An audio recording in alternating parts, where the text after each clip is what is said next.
Si dating PNP Chief Rodolfo Azorin Jr. ang itinalagang bagong Special Advisor at Investigator ng Independent Commission for Infrastructure. Kasunod po ito ng pagbibitiw ni Baguio City Mayor Benjamin Magalong bilang advisor ng komisyon. Saksi si Joseph Moro. Ang panawagang kinakaharap ngayon ng Independent Commission for Infrastructure o ICI, gawing publiko sana ang kanilang mga pagdinig na nakatokang imbestigahan ng mga anomalya sa flood control projects at iba pang proyektong infrastruktura ng gobyerno.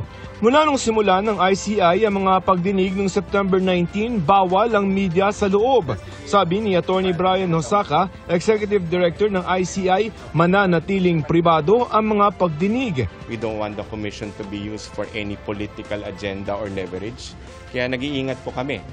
Lahat po ng mga binibigay po ng mga informasyon kailangan po namin i-verify at in fact, kailangan po makolaborate. Dumating kanina sina dating DPWH Bulacan 1st District Assistant District Engineers Bryce Hernandez at JP Mendoza. 3 beses silang ipinatawag ng ICI. Tikom ang bibig ng dalawa. Nakipagpulong din sa ICI si Justice Secretary Jesus Crispin Remulla. Ayon sa Independent Commission for Infrastructure o ICI, hindi nila nadodoble ang trabaho ng DOJ sa pag-iimbestiga at paghahain ng reklamo. I think complementary. Nakita naman po ninyo kanina ni si SOJ na pumunta dito kanina at nag-submit ng mga affidavit. And for us, that's very important. Close coordination with the government agencies, whether legislative or investigative, is very valuable for us because the more information that we get, the more basis we will have to file cases against those who's responsible for this mess. Ayon kay Remulla, maaaring idiretso ng ICI ang kanilang mga reklamo sa ombudsman kung sangkot ang mga opisyal ng gobyerno. Walang conflict, pero mostly with the ombudsman yan. Kasi siyempre, there's always a working between a government person behind every transaction and every case. Pero kailan ba makikita ng publiko na may makakasuhan at maliliti sa Sandigan Bayan? Everything is due process. Siyempre naiirip tayo, pero sinasabi ko nga, proseso lahat yan.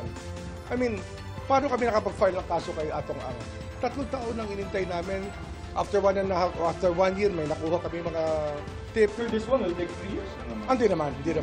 Mas matindi yun eh. Ang ICI nagpahayag din ng panghihinayang sa pagbibitiw bilang Special Advisor ni Baguio City Mayor Benjamin Magalong.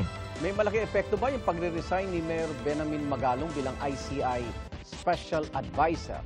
Malaki in the sense po na malaki nga po tulong ni Mayor po.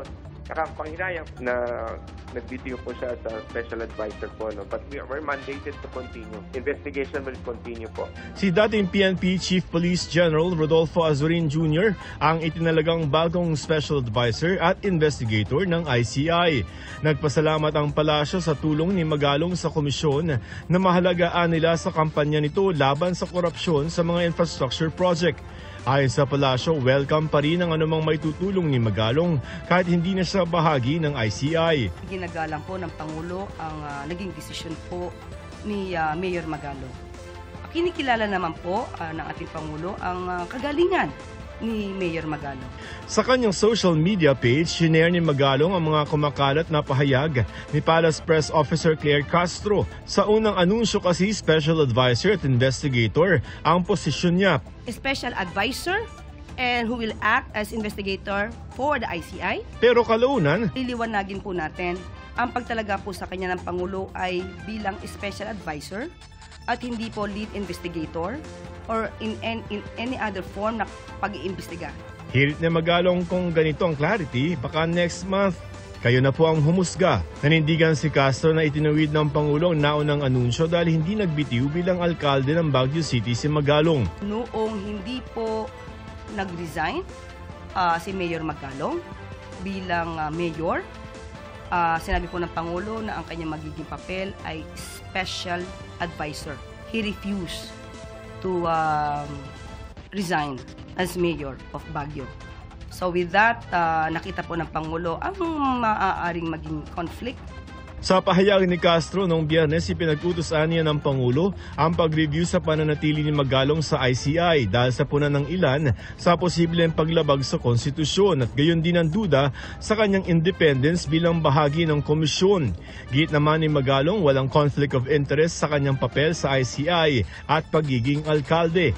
Pero nagbitiw na rin siya para hindi mapahina ng anumang pagdududa ang integridad ng ICI. Para sa GMA Integrated News, ako si Joseph Morong, ang inyong saksi.